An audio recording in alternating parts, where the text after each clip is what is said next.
आज की स्टोरी है डायन का साया पार्ट 3। इससे पहले मैं कहानी कंटिन्यू करूं, आप नए हैं तो जल्दी से मेरे चैनल को सब्सक्राइब कर दीजिए। स्टोरी पसंद आए तो लाइक कीजिए, शेयर कीजिए। यार आप लोग सब्सक्राइब नहीं करते, प्लीज़ सब्सक्राइब कर दो। चलिए आगे की स्टोरी कंटिन्यू करते हैं। बाबा की सारी बातें बड़े ध्यान से सुनने के बाद फिर अवनीत ने कहा, पर बाबा मैं अपनी इन शक्तियों का इस्तेमाल कैसे करूं? मेरा मतलब है, मुझे आज तक तो अपने अंदर ऐसी कोई भी शक्ति का कोई अनुभव नहीं हुआ। मैं तो इतने सालों से बिल्कुल एक आम इंसानों की तरह ही जीवन जी रहा हूँ। अवनीत की बात सुनकर बाबा फिर हल्का सा मुस्कुराते हुए बोलते हैं, ऐसा नहीं है बेटा कि वो शक्तियाँ तुम्हारे साथ एक पल के लिए भी ना रही हों। वो सारी शक्तियाँ तुम्हारे पैदा होने के बाद से तुम्हारे साथ ही रह रही हैं और तुम्हारी हमेशा से मदद करती आई हैं। तुम एक आम इंसान जीव नहीं जी रहे थे, क्योंकि जिसके साथ भी यह सारी शक्तियाँ हो वो कभी एक आम इंसान तो हो ही नहीं सकता। तभी बाबा की बात बीच में ही काटते हुए रजत बोलता है, बाबा अभी आपने कहा कि अवनीत की तरह 6 और दूत हैं जिन्हें भगवान ने इस धरती की रक्षा के लिए भेजा है और सबका काम भी अलग अलग है। तो बाबा यह कैसे पता चलेगा कि अवनीत को ही उस डायन को मारने का काम सौंपा गया है? मेरा मतलब है, जो बाकी के 6 दूत हैं, क्या पता उनमें से किसी एक को डायन को मारने का काम सौंपा गया हो। रजत की बात सुनकर फिर बाबा बोलते हैं, मुझे पता है बेटा तुम यह सवाल क्यों कर रहे हो, और मुझे लगा भी था कि तुम यह सवाल जरूर करोगे, क्योंकि तुम्हें डर है कहीं तुम्हारे दोस्त को कुछ ना हो जाए। पर बेटा तुम मेरी एक बात और भूल रहे हो कि तुम्हारा यह दोस्त एक आम इंसान नहीं बल्कि यह महादेव के आशीर्वाद के साथ पैदा हुआ है, जिसकी पीठ पर त्रिशूल का निशान है, और यह त्रिशूल का निशान महादेव की निशानी है। और मेरे गुरु बृजनाथ बाबा ने अपना जीवन त्यागते समय मुझे बताया था कि इस बार के साथ राक्षसों में महादेव भी अपने दूत को उस डायन कोट की डायन से इस धरती को मुक्ति दिलाने के लिए भेजेंगे। और हाँ, उन्होंने यह भी बताया था कि जिस दूत को महादेव भेजेंगे उसकी पीठ पर एक त्रिशूल का निशान होगा। जैसे हर दूत का कार्य अलग अलग होता है, बिल्कुल वैसे ही हर दूत के शरीर में निशान भी अलग अलग होते हैं और शरीर के अलग अलग अंग में होते हैं, जैसे किसी के पैर में या किसी के हाथ में।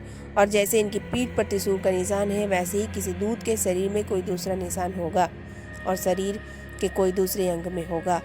हर बार हर अलग अलग देवता अपने दूत की धरती की रक्षा के लिए भेजते हैं और उस दूत के शरीर में उन्हीं देवता का निशान होता है। बाबा की सारी बातें सुनने के बाद फिर अवनीत बोलता है, पर बाबा जी मैं उस डायन को कैसे मारूंगा? फिर बाबा बोलते हैं, उस डायन को मारने से पहले बेटा तुम्हें अपनी शक्तियाँ जागृत करनी होंगी। फिर अवनीत बोलता है, पर बाबा जी मैं अपनी शक्तियाँ जागृत कैसे करूँ? फिर बाबा बोलते हैं, इसे आने वाले सोमवार को पूर्णिमा है और यह दिन तुम्हारी शक्तियों को जागृत करने के लिए बहुत अच्छा है। यह दिन तुम्हें ब्रह्म मुहूर्त के समय उठकर स्नान करने के बाद सूल पानी शिवलिंग में गंगा जल चढ़ाना होगा, जिससे तुम्हारी पीठ पर जो त्रिशूल का निशान है वो काले रंग से नीले रंग का हो जाएगा। और यही वो संकेत है जिससे पता चल जाएगा कि तुम्हारी शक्तियाँ जागृत हुई हैं या नहीं। बाबा की बातें सुनने के बाद अवनीत को सोच में पड़ जाता है। फिर बाबा अवनीत को ऐसे सोच में पड़े देखकर बोलते हैं, तुम्हें कुछ पूछना है तो बेटा पूछ सकते हो। फिर अवनीत बोलता है, बाबा जी यह ब्रह्म मुहूर्त क्या है और यह सूर्य पानी शिवलिंग क्या है? अवनीत की बात सुनकर फिर बोलते हैं, रात्रि के अंतिम प्रहर के ठीक बाद और सूर्योदय के ठीक पहले, यानी सुबह के 4 बजे से लेकर 5:30 बजे तक के समय को ब्रह्म मुहूर्त कहा जाता है। और हमारे ऋषि मुनियों ने ब्रह्म मुहूर्त को पूजा के लिए विशेष महत्व दिया है। और सूलपानी शिवलिंग हमारे आश्रम के पीछे जो मंदिर है, उसी मंदिर में बृजनाथ बाबा ने सूलपानी शिवलिंग की स्थापना करी थी।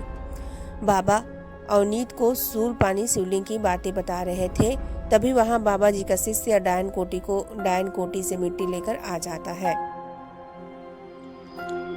और वहां आते ही वो बोलता है, गुरुजी आपने मुझे जो कार्य सौंपा था वो मैंने पूरा कर लिया है। पर इतना बोलकर बाबा का शिष्य चुप हो जाता है। फिर उसे ऐसे चुप देखकर बाबा बोलते हैं, पर क्या अशोक? फिर बाबा का शिष्य यानी अशोक बोलता है, गुरुजी डायन ने आज उस लड़के को मार दिया जिस लड़के के ऊपर साया डायन का था, जिसे उस डायन ने महादेव के दूत को वहां से लाने के लिए चुना था। पर गुरुजी मुझे एक बात अभी भी समझ में नहीं आ रही है कि अगर उस डायन को उस लड़के की मदद चाहिए ही थी तो उस डायन ने उसे मारा क्यों? अशोक की बात सुनकर बाबा फिर अवनीत और रजत की तरफ देखते हैं और बोलते हैं, बेटा कल तुम्हें कोई लड़की कहीं ले जाने के लिए आया था, या नहीं। इतना बोलकर बाबा फिर रजत की तरफ देखते हैं और बोलते हैं, बेटा तुम्हारा वही दोस्त जो 1 साल पहले डायन कोर्ट चला गया था, वो कहीं कल तुम लोगों के पास तो नहीं आया था। फिर अवनीत बोलता है, बाबा जी हम आपको अभी यह बताने ही वाले थे कि कल रात ब्रिजेश मेरे घर आया था और वो बोल भी रहा था कि अगर मैं उसके साथ नहीं गया तो वो उस डायन उसे मार देगी। पर उस समय तक रजत ने मुझे वहाँ की सारी बातें बता दी थी, इसलिए हमें लगा कि अगर उस डायन को ब्रिजेश को मारना ही था तो पहले ही मार देती। पर हमें क्या पता था कि इस बार वो डायन उसे सच में मार देगी। इन दोनों की बात खत्म होते ही फिर अशोक बोलता है, पर गुरुजी वो लड़का इन दोनों को बुलाने क्यों गया था और अब वो डायन महादेव के दूत को वहां से कैसे बुलाएगी। अशोक की बात सुनकर फिर बाबा जी हल्का सा मुस्कुराते हुए बोलते हैं, इन दोनों को नहीं बल्कि बस यह जो तुम्हारे सामने बैठे हैं इन्हें ही बुलाने गया था, क्योंकि अशोक यही महादेव के भेजे हुए दूत है। अशोक अवनीत का जैसे यह सच जानता है कि अवनीत ही महादेव का भेजा हुआ दूत है तो तुरंत अपने दोनों हाथ जोड़कर अवनीत को नमस्कार करता है। फिर उसके बाद बाबा अपनी बात जारी रखते हुए बोलते हैं, अशोक यह बात भी साफ है कि उस डायन ने ब्रिजेश को क्यों मारा, क्योंकि उसे लगा कि ब्रिजेश उसकी कोई मदद के लायक नहीं है, और यह दिखाने के लिए भी कि अगर महादेव का दूत वहां नहीं गया तो वो ऐसे ही सबकी जान लेते रहेगी। और उस डायन ने ब्रिजेश को मारने से पहले ब्रिजेश के जरिए किसी और को डायन कोर्ट तक बुलवा लिया होगा और फिर उसे महादेव के दूत को डायन कोर्ट तक ले जाने का काम सौंपा होगा। इतना बोलकर बाबा फिर अवनीत की तरफ देखते हैं और बोलते हैं, पर बेटा तुम्हें अब बहुत ज़्यादा सावधान रहने की ज़रूरत है, क्योंकि अब जो तुम्हें डायन कोर्ट ले जाने आएगा वो तुम्हें बुलाएगा नहीं, बल्कि वो तुम्हारे साथ कुछ भी कर सकता है। इसलिए बेटा जब तक तुम्हारी शक्तियाँ जागृत नहीं हो जाती हैं तब तक तुम बस सावधान ही रहना। फिर बाबा की बात बीच में ही काटते हुए अवनीत बोलता है, पर बाबा जी आज तो मंगलवार है, यानी अभी 6 दिन है सोमवार की पूर्णिमा को, तब तक वो डायन काफ़ी लोगों की जान ले लेगी। और अभी आपने ही कहा था कि वो सारी शक्तियाँ हमेशा से मेरे साथ ही रहती हैं और मेरी मदद करती हैं, तो मुझे उस डायन से डरने की क्या ज़रूरत है।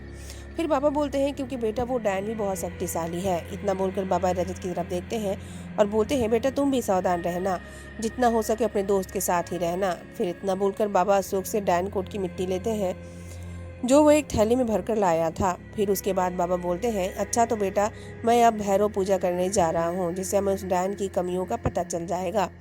बाबा के इतना बोलने के बाद अवनीत और रजत बाबा के पैर छू के वहाँ से चले जाते हैं। फिर उसके बाद पूरा दिन इधर उधर घूमने के बाद शाम को लगभग 8 बजे जब अवनीत और रजत जैसे ही अवनीत के घर के पास पहुँचते हैं तभी रजत के फ़ोन में किसी का कॉल आने लगता है। फिर रजत फ़ोन में बात करने के बाद अवनीत से बोलता है, अरे यार अवनीत, मेरे बापूजी का फ़ोन था, मैं अभी घर से थोड़ी देर में शक्ल दिखाकर आता हूँ, क्योंकि यार कल सुबह से मैं घर नहीं गया हूँ, तू घर के अंदर जा, मैं अभी थोड़ी देर में आता हूँ। फिर अवनीत बोलता है, अरे कोई बात नहीं भाई। अवनीत के इतना बोलने के बाद अवनीत बाइक से नीचे उतरता है और रजत बाइक लेकर अपने घर की तरफ जाने लगता है। फिर उसके बाद अवनीत अपने घर के अंदर जाता है और सोचता है, जब तक रजत अपने घर से वापस आता है तब तक मैं खाना वाना बना लेता हूँ। इतना बोलकर अवनीत अपने किचन में जाकर खाना बनाने लगता है।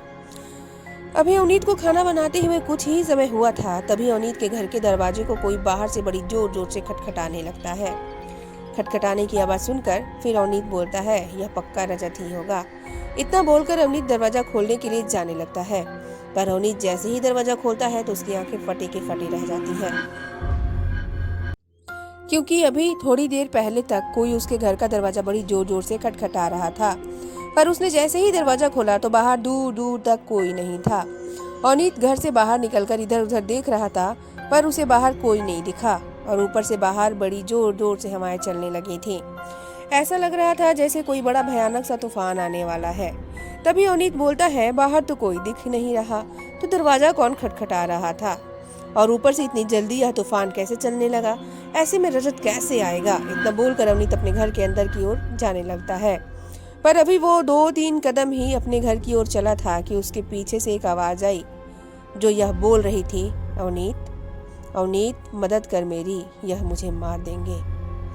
आवाज़ सुनकर अवनीत तुरंत पीछे मुड़ा और पीछे कुछ साफ नहीं दिख रहा था, क्योंकि उस समय तक बाहर काफ़ी अंधेरा भी हो गया था और ऊपर से तेज हवाएं चलने की वजह से पूरे धूल धूल हो रखी थी। इस वजह से भी कुछ साफ नहीं दिख रहा था, पर सुनते ही अवनीत उस आवाज को भी पहचान गया कि वो किसकी आवाज है। इसलिए अवनीत आवाज लगाते हुए बोलता है, रजत कहाँ है तू? अवनीत के इतना बोलने के तुरंत बाद फिर से रजत की आवाज आती है, पर इस बार उसकी आवाज सुनकर ऐसा लग रहा था जैसे वो दर्द से तड़प रहा हो और वह बोल रहा था, भाई अवनीत बचा ले मुझे। अवनीत की आवाज सुनकर तुरंत समझ जाता है अवनीत भी आवाज़ सुनकर तुरंत समझ जाता है कि रजत बहुत ज़्यादा दर्द में है। इसलिए वो इधर उधर भाग भाग कर रजत को आवाज़ लगाते हुए ढूंढने लगता है। अवनीत इधर उधर पूरे में भाग भाग कर रजत को ढूंढ ही रहा था, पर उसे रजत कहीं नहीं मिला। और जैसे जैसे समय बीत रहा था वैसे वैसे रजत की आवाज़ का दर्द बढ़ता जा रहा था। अवनीत भी अब भाग भाग के काफ़ी थक गया था, पर वो रुक नहीं रहा था क्योंकि उसका सबसे अच्छा दोस्त दर्द से तड़प रहा था, पर वो उसे ढूंढ नहीं पा रहा था। ऊपर से अवनीत को अब कुछ समझ नहीं आ रहा था कि वो क्या करे, क्योंकि उस तूफान में यह भी समझ नहीं आ रहा था कि रजत की आवाज़ आखिर कहाँ से आ रही है। तभी अवनीत फिर से जोर जोर से चिल्लाता हुआ बोलता है, भाई तू कहाँ है? अवनीत के इतना बोलने के बाद फिर रजत की आवाज़ आती है, भाई मैं यहीं हूँ, मुझे बचा ले भाई, बहुत दर्द हो रहा है, यह मुझे मार देंगे। रजत की ऐसी आवाज़ सुनकर अवनीत भी दिमाग सही से काम नहीं कर रहा था, पर तभी अचानक से तूफान के साथ साथ बहुत तेज बारिश होने लगती है। बारिश शुरू होते ही अवनीत एक जगह रुककर इधर उधर देखने लगता है और तभी उस बारिश के साथ साथ अवनीत की आंखों से भी आंसुओं की एक बारिश शुरू हो जाती है, क्योंकि उसे ऐसा लगता है कि उसका दोस्त भी कहीं ना कहीं उसकी ही वजह से मुसीबत में फंसा है और चाह कर भी कुछ नहीं कर पा रहा है। और वो यह भी सोच रहा था कि उसे बाबा ने कहा था कि रजत के साथ ही रहना, क्योंकि उसके ऊपर भी मुसीबत आ सकती है। अवनीत वहाँ खड़े खड़े यही सब सोच रहा था और यही बोल रहा था, हे भगवान मदद करो हमारी, मैं क्या करूँ। अवनीत इतना कहा ही था कि तभी अवनीत के फ़ोन पर किसी का कॉल आने लगता है। फ़ोन की आवाज़ सुनकर अवनीत तुरंत अपनी जेब से फ़ोन निकाला और फ़ोन की स्क्रीन पर उसने देखा कि रजत लिखा हुआ था। उसने यह देखकर तुरंत फ़ोन उठाया और बोला, भाई कहाँ है और तू ठीक है? पर दूसरी ओर से रजत ने जो कहा उसे सुनकर तो अवनीत के होश ही उड़ गए, क्योंकि फ़ोन की दूसरी ओर से रजत ने कहा, अबे भाई तू कहाँ है? मैं कब से तेरे घर में तेरा इंतजार कर रहा हूँ और मुझे क्या होगा। अवनीत ने जैसे ही इतना सुना वो तुरंत वहीं रुककर यह सोचने लगा, अगर रजत मेरे घर में है तो अभी इतनी देर से रजत की आवाज़ में मुझे कौन बुला रहा था? यह इतनी देर से क्या हो रहा है मेरे साथ? मुझे तो कुछ समझ ही नहीं आ रहा। अवनीत वहाँ खड़े खड़े यही सब सोच ही रहा था कि तभी फ़ोन की दूसरी ओर से फिर रजत ने कहा, भाई तू ठीक तो है ना? वैसे तू है कहाँ? फिर अवनीत ने जवाब देते हुए कहा, यार मैं ठीक हूँ, तू वहीं रुक, मैं अभी आया। इतना बोलकर अवनीत फ़ोन डिस्कनेक्ट कर देता है और फिर उसके बाद अवनीत के फ़ोन वापस से अपनी जेब में रखते ही फिर से वही आवाज़ आने लगती है जो रजत जैसी लग रही थी। पर इस बार वो आवाज़ यह बोल रही थी, अरे भाई तू वहाँ क्यों रुक गया? थोड़ा और आगे आ। यार मैं आगे ही हूँ भाई, बहुत दर्द हो रहा है, पर यह मार देंगे मुझे, भाई मुझे बचा ले। इस बार उस आवाज़ के इतना बोलने के बाद भी अवनीत वहीं तेज बारिश तूफान में एक ही जगह खड़े खड़े बस यही सोच रहा था कि वो करे तो क्या करे। तभी एक बार फिर रजत जैसी आवाज़ ने कहा, भाई बचा ले मुझे, मैं तेरा दोस्त हूँ यार, बहुत दर्द हो रहा है भाई, थोड़ा और आगे आ। पर इस बार भी उस आवाज़ के इतना बोलने के बाद भी अवनीत अपनी ही जगह खड़ा रहा, क्योंकि अवनीत शायद समझ रहा था कि उसके साथ या इतनी देर से जो कुछ भी हो रहा है यह कोई छलावा ही है। इसलिए अवनीत इस बार अपने घर की ओर वापस मुड़ जाता है और घर की ओर जाने लगता है। उसके पीछे मुड़ते ही वो रजत जैसी आवाज़ भी अचानक से आना पूरी तरह से बंद हो जाती है। पर अभी अवनीत अपने घर की ओर 2-3 कदम ही चला था कि तभी अवनीत के पीछे से किसी ने अवनीत के सर पर कुछ बड़ी जोर से मारा। वो चीज़ अवनीत के सर पर लगते ही अवनीत अपने सर पर हाथ लगाया और धीरे धीरे पीछे मुड़ने लगा। वो जैसे जैसे पीछे मुड़ रहा था वैसे वैसे उसकी आंखों के आगे अंधेरा सा छा रहा था, पर उसने उतनी ही देर में अपनी उन बंद होती हुई आंखों से उसका चेहरा तो देख ही लिया था जिसने उसे पीछे से डंडा मारा था। पर अवनीत उस समय कुछ कर पाता उससे पहले ही उसकी आंखों के आगे पूरी तरह से अंधेरा छा गया और वो वहीं बेहोश होकर नीचे गिर गया। वहीं दूसरी ओर रजत अवनीत के घर पर बैठे बैठे काफ़ी देर से उसका इंतजार कर रहा था। रात भी काफ़ी हो गई थी, इसलिए रजत को अवनीत की बहुत चिंता हो रही थी, क्योंकि बाबा ने उन दोनों को सावधान रहने के लिए कहा था और उन्होंने यह भी कहा था कि जब तक अवनीत की सारी शक्तियाँ वापस नहीं आ जाती तब तक उसकी जान को बहुत खतरा है। और साथ ही साथ रजत यह भी सोच रहा था कि अवनीत उससे क्यों पूछ रहा था कि मैं ठीक तो हूँ ना, कहीं उसके साथ कुछ हुआ तो नहीं, क्योंकि काफ़ी समय हो गया है उसे फ़ोन करे। अब तक तो उसे वापस आ जाना चाहिए था। यही सब सोचकर रजत ने अवनीत को फिर से फ़ोन लगाने लगा। पर फ़ोन की रिंग तो पूरी जा रही थी, पर अवनीत फ़ोन उठा नहीं रहा था। वैसे भी अवनीत फ़ोन उठाता भी कैसे, क्योंकि अवनीत तो बेहोश पड़ा था। और इसी बात से अनजान रजत अवनीत को बार बार फ़ोन करे जा रहा था। फिर उसके बाद जब 4-5 बार फ़ोन करने के बाद भी अवनीत ने कोई जवाब नहीं दिया, तो रजत अवनीत के घर से बाहर निकलकर अवनीत को आवाज़ लगाने लगता है। पर बाहर तेज बारिश, तूफान और ऊपर से अंधेरा, उसकी वजह से रजत को बाहर कुछ साफ दिखाई नहीं दे रहा था। फिर भी रजत उसी तेज बारिश और तूफान में आवाज़ लगाता हुआ अवनीत को ढूंढने लगता है। रजत इधर उधर भाग भाग कर अवनीत को आवाज़ लगा ही रहा था। अवनीत कहाँ है तू भाई, अवनीत कहाँ है? पर रजत की बार बार आवाज़ लगाने पर भी उसे अवनीत का कोई जवाब नहीं आता। जैसे रजत उसे ढूंढते हुए भाग रहा था, वैसे वैसे उसके अंदर का डर भी बढ़ता जा रहा था, क्योंकि उन दोनों को बाबा ने बहुत ज़्यादा सावधान रहने को कहा था। और वो साथ ही साथ यह भी सोच रहा था कि काश मैं अपने घर गया ही नहीं होता। पता नहीं अवनीत अभी ठीक होगा या नहीं, यह भी नहीं पता, क्योंकि बाबा ने यह भी कहा था कि अभी अवनीत एक आम इंसान जैसा ही है और उसकी जान को बहुत ज़्यादा खतरा है, क्योंकि उसे अभी अपनी शक्तियों के बारे में कुछ याद नहीं है। उसे यह तो पता है कि वही महादेव का भेजा हुआ दूत है, पर वो इस पूर्णिमा से पहले अपनी शक्तियों को नहीं पा सकता। यही सब बातें रजत के दिमाग में चल रही थीं। और वहीं दूसरी ओर बाबा सुबह से भैरव पूजा के ध्यान में थे, और उनके पास से मैं उनका शिष्य अशोक बैठा हुआ बाबा की तरफ देख रहा था कि तभी बाबा ने एकदम से आंखें खोली और कहा, नहीं, यह नहीं हो सकता। बाबा के इतने बोलने के तुरंत बाद अशोक बड़ी हैरानी के साथ बोलता है, क्या हुआ गुरुजी, क्या नहीं हो सकता? फिर उसके बाद बाबा ने अशोक की तरफ देखा और अपनी झोली से कुछ निकालकर अशोक को देते हुए कहा, अशोक, यह लो भैरव सुरक्षा कवच, इसमें से एक तुम अभी अपने गले में डालो और हाँ, तुम तुरंत डायन कोर्ट के लिए निकल जाओ। फिर अशोक बोलता है, गुरुजी क्या हुआ? अब तो गुरुजी काफ़ी रात हो गई है और इस समय कोई डायन कोर्ट? फिर बाबा ने कहा, अशोक देर मत करो, अवनीत की जान खतरे में है। बाबा के इतना बोलने के बाद अशोक बोलता है, जो आ गया गुरुजी। इतना बोलकर अशोक जैसे ही जाने के लिए मुड़ता है, तभी वहाँ भागता हुआ रजत आ जाता है और वहाँ पहुँचते ही रजत सीधा बाबा के पैरों में गिर के रोने लगता है और बोलता है, बाबा अवनीत पता नहीं कहाँ चला गया है, मुझे तो डर लग रहा है कहीं उसे कुछ ना हो गया हो। रजत की बात सुनकर बाबा रजत के कंधे पर हाथ रखते हुए बोलते हैं, बेटा तुम परेशान मत हो, उसे कुछ नहीं होगा, मैं अभी अशोक को अवनीत के पास ही भेज रहा था। इतना बोलकर बाबा फिर अशोक की तरफ देखते हो और बोलते हैं, अशोक जाने से पहले आश्रम के पीछे जो भैरव मंदिर है, वहां से तुम अपने साथ भैरव बाबा का खप्पर ले लेना। बाबा की बात सुनकर फिर अशोक बोलता है, जो आ गया गुरुजी। इतना बोल अशोक वहां से चला जाता है। वहीं दूसरी ओर अवनीत तेज बारिश तूफान में बेहोश जमीन पर पड़ा हुआ था कि तभी उसके कान में एक आवाज आई, जिससे उसकी बेहोशी में हल्की हल्की आंख खुली तो उसके सामने 21 या 22 साल का लड़का खड़ा हुआ था। अवनीत को उस लड़के का चेहरा तो अंधेरी की वजह से सही नहीं दिख रहा था, पर उस लड़के की बात अवनीत को साफ साफ सुनाई दे रही थी।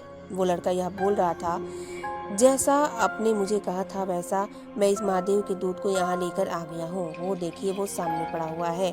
अब आप मुझे आज्ञा दें कि आगे क्या करना है। उस लड़के के इतना बोलने के तुरंत बाद उस लड़के से थोड़ी ही दूर पर एक रोशनी सी उतरने लगी और देखते ही देखते वो रोशनी इतनी तेज हो गई कि उस रोशनी की वजह से अवनीत को सामने कुछ भी नहीं दिख रहा था, पर फिर भी अवनीत उस ही ओर अपने नजरें गड़ाए देखने की कोशिश कर रहा था और यह समझने की कोशिश कर रहा था कि यहाँ क्या हो रहा है। और थोड़ी देर में जैसे वो रोशनी पूरी तरह से खत्म हुई तो वहाँ अवनीत ने जो देखा उसे देखकर तो अवनीत की आंखें फटी की फटी ही रह गई, क्योंकि उसने देखा उस रोशनी में से एक लगभग 20 या 21 साल की लड़की निकली, पर उस लड़की के बाल इतने बड़े थे कि वो जमीन को छू रहे थे।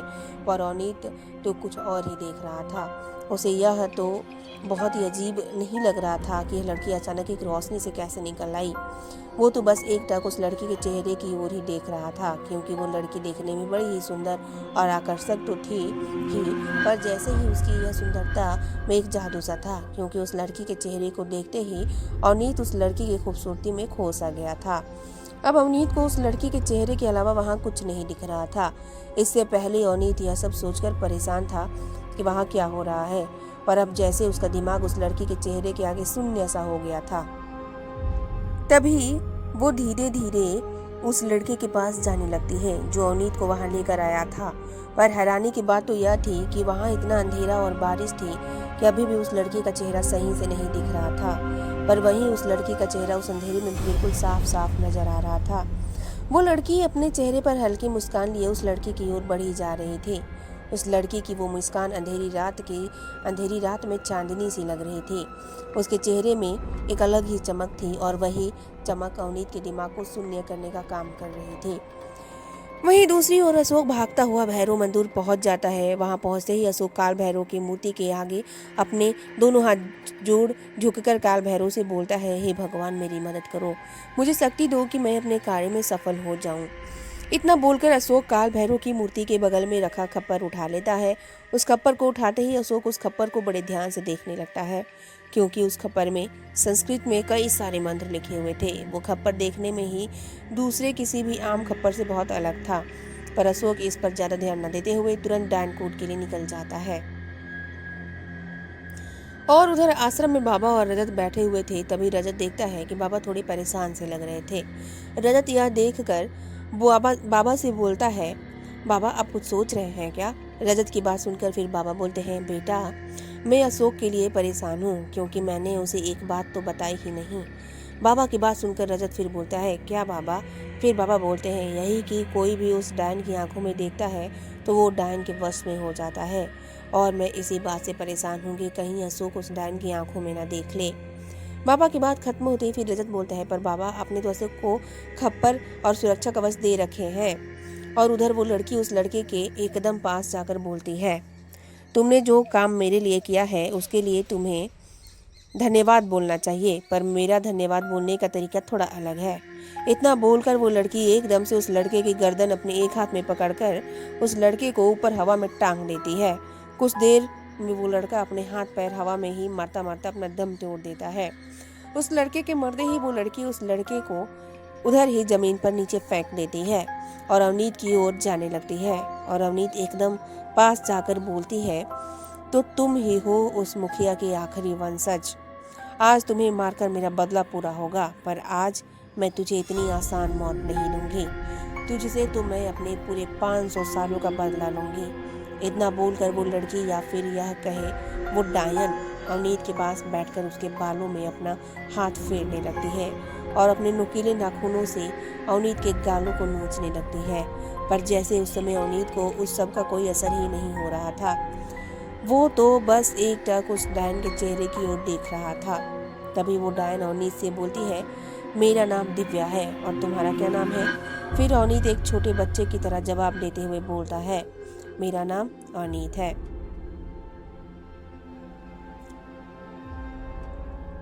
फिर दिव्या बोलती है, अवनीत तुम्हें मैं कैसी लगी? फिर अवनीत बोलता है, तुम मुझे बहुत अच्छी लगी, तुम बहुत सुंदर हो। अवनीत के इतना बोलने के बाद दिव्या मुस्कुराने लगती है। उस समय अवनीत को देखकर ऐसा लग रहा था जैसे अवनीत से यह सब कोई जबरदस्ती बुलवा रहा हो। तभी दिव्या फिर से बोलती है, अवनीत तुम मेरे लिए क्या कर सकते हो? फिर अवनीत बोलता है, मैं तुम्हारे लिए कुछ भी कर सकता हूँ।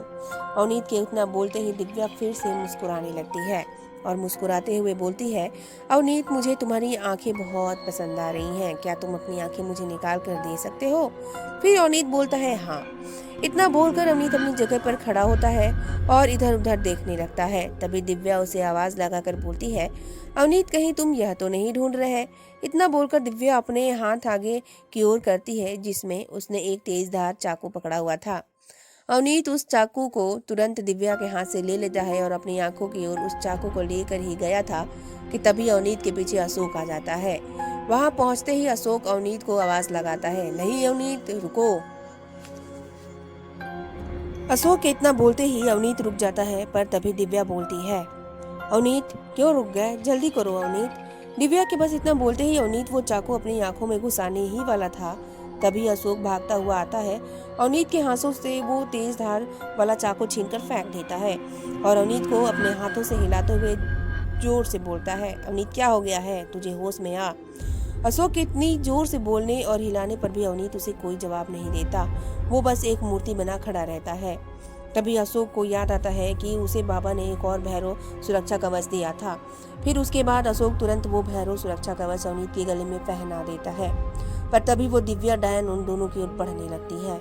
अशोक उस डायन को अपनी ओर बढ़ता देख काल भैरव का खप्पर आगे की ओर कर देख के बोलता है, डायन वहीं रुक जा, वरना तुझे यहीं काट के रख दूंगा। अशोक ने जैसे ही वो खप्पर आगे की ओर करा, वैसे वो डायन उसे देखकर वहीं रुक तो गई, पर अशोक वो डायन को काटने वाली बात को सुनकर वह डायन बड़ी जोर जोर से हंसने लगी और हंसते हंसते ही बोलती है, तुम मेरा कुछ नहीं कर सकते। इतना बोलकर वो डायन फिर से हंसने लगती है, पर इस बार उस डायन को हंसता देख अशोक को पता नहीं क्या होने लगता है कि वो बस उस डायन के चेहरे को ही देखता जा रहा था। अवनीत तो पहले से ही अपने होश में नहीं था, पर अब अशोक भी धीरे धीरे जैसे उस डायन के वश में हो रहा था और वो डायन अशोक को अपने वश में होते देख मुस्कुराने लगती है और अशोक डायन की उस मुस्कान में अपनी होश पूरी तरह से खो देता है। तभी वो डायन मुस्कुराते हुए अशोक से बोलती है, मेरा नाम दिव्या है और आपका नाम क्या है? फिर अशोक एक कठपुतली की तरह उस डायन का चेहरा देखते हुए बोलता है, मेरा नाम अशोक है। अशोक का जवाब सुनकर डायन मुस्कुराने लगती है और मुस्कुराते हुए बोलती है, अशोक मैं तुम्हें कैसी लगती हूँ? अशोक फिर से कठपुतली की तरह बोलता है, मुझे तू बहुत अच्छी लगती हो, तुम बहुत सुंदर हो। अशोक भी अब बिल्कुल अवनीश की तरह ही कर रहा था जैसे अवनीश कर रहा था और डायन उसके मुंह से अपनी तारीफ सुनकर फिर मुस्कुराने लगती है। तभी वो डायन फिर से अशोक से बोलती है, अशोक तुम मेरे लिए क्या कर सकते हो? डायन भी बिल्कुल वैसे ही सवाल अशोक से कर रही थी जैसे पहले अवनीश से कर रही थी।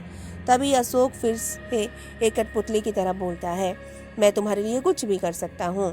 फिर वो डायन बोलती है, अशोक तुम्हारे हाथ में जो खप्पर और कवच है उसे फेंक दो। डायन कितना बोलते ही अशोक वो खप्पर जो वो काल भैरव के मंदिर से लाया था उसे और वो कवच जो उसे बाबा ने दिया था उन दोनों को उधर ही फेंक देता है। तभी वो डायन फिर बोलती है, अशोक जो कवच तुम्हारे गले में है उसे भी निकाल कर फेंक दो। डायन की इस बार भी इतना बोलते ही अशोक तुरंत अपने गले से भी कवच निकालकर फेंक देता है। उस कवच को फेंकते ही डायन बड़ी जोर जोर से हंसने लगती है और हंसते हुए बोलती है, अशोक मुझे तुम्हारा गला बहुत पसंद आ गया है, क्या तुम मुझे अपना गला काट कर दे सकते हो? डायन की इतना बोलते ही अशोक एक कठपुतली की तरह अपना सर हाँ में हिलाता है और इधर उधर देखने लगता है। तभी वो डायन अपना हाथ आगे करते हुए बोलती है, अशोक तुम यही तो नहीं ढूंढ रहे थे? डायन की इतना बोलते ही अशोक उस डायन के हाथ की ओर देखता है जिसमें उसने एक तेज धार चाकू पकड़ा हुआ था। अशोक जैसे ही उस चाकू को पकड़ने के लिए उस डायन के पास जाता है और जैसे ही वो चाकू अपने हाथ में पकड़ता है तभी उसके पीछे से एक आवाज आती है, ठहरो। वो आवाज सुनकर अशोक वहीं रुक जाता है और एकदम से अशोक के पीछे से एक बड़ी तेज रोशनी उठने लगती है। वो रोशनी इतनी तेज थी कि पूरा डायन कोट ऐसे चमकने लगा जैसे अभी सुबह हो रही हो। वो डायन भी बड़ी हैरानी के साथ उस रोशनी की ओर ही देखे जा रहे थे। जैसे ही वो रोशनी कम हुई तो रोशनी में से एक लगभग 25 या 30 साल का लड़का बाहर आया और उस लड़के के साधुओं जैसे कपड़े पहने हुए थे, पर वो देखने में ही काम साधु जैसा बिल्कुल नहीं था क्योंकि उस लड़के के चेहरे में एक अलग ही तेज था। तभी वो साधु अशोक की ओर जाते हुए बोलते हैं, होश में आओ अशोक। हैरानी की बात तो यह थी कि उन साधु के इतना बोलते ही अशोक तुरंत होश में आ जाता है और होश में आते ही अशोक तुरंत अपने हाथ से वो चाकू नीचे फेंक कर बोलता है, यह चाकू मेरे हाथ में कहाँ से आया? यह क्या हो गया था मुझे? इतना बोलकर अशोक उन साधु की तरफ बड़ी ही हैरान करने वाली आंखों से देख रहा था। तभी वो साधु जी अवनीत की ओर जाने लगते हैं और अवनीत के पास जाकर बोलते हैं, होश में आओ अवनीत। और इस बार भी उन साधु के इतना बोलते ही अवनीत भी तुरंत होश में आ जाता है। वहीं दूसरी ओर खड़ी वो डायन यह सब होते हुए बड़े ध्यान से देख रही थी क्योंकि आज तक कोई भी उस डायन के वशीकरण से बाहर नहीं आ पाया था। पर तभी वो डायन पता नहीं क्या करे फिर जोर से हंसने लगी। डायन की हंसी सुनकर अवनीत, अशोक और वो साधु उस डायन की ओर देखने लगते हैं। तभी वो डायन हंसते हुए बोलती है, इन होश में लाकर तू क्या सोचता है कि तू इन्हें यहाँ से बचा कर ले जाएगा? तू इन्हें तो क्या, तू अब अपने आप को भी नहीं बचा पाएगा। इतना बोलकर डायन फिर बड़ी जोर जोर से हंसने लगती है। पर उस डायन की बात सुनकर वो साधु भी मुस्कुराने लगते हैं। उनको ऐसे मुस्कुराता देख डायन गुस्से में बोलती है, तू मेरे वशीकरण से तो बच गया, पर अब मेरे इस वार से बचकर दिखा। इतनी बोलकर डायन अपने हाथों को आगे करके पता नहीं क्या फुसफुसाने लगती है।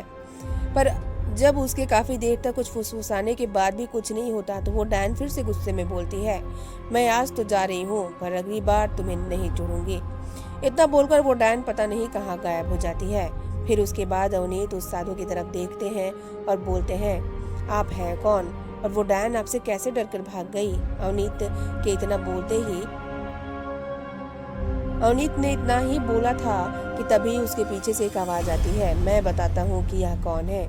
आवाज़ सुनकर अवनीत जैसे ही पीछे मुड़कर देखता है तो वहाँ अशोक के गुरुजी और उनके साथ रजत खड़ा हुआ था। फिर उसके बाद गुरुजी और रजत अवनीत के पास जाते हैं और फिर अशोक के गुरुजी बोलते हैं, मैं तुम्हें बताता हूँ कि यह कौन है और यहाँ क्यों आए हैं। इसकी आगे की कहानी आपको सुनने को मिलेगी नेक्स्ट एपिसोड में। तब तक के लिए टेक केयर, बाय बाय। और अगर आपको स्टोरी पसंद आ रही है तो प्लीज़ ज़रूर से ज़रूर कमेंट कीजिए मुझे कि आपको स्टोरी कैसी लग रही है, और सब्सक्राइब कर दो यार, प्लीज़ चैनल को सब्सक्राइब कर दो ताकि ऐसी मज़ेदार स्टोरी आपको सुनने को मिले। Thank you so much.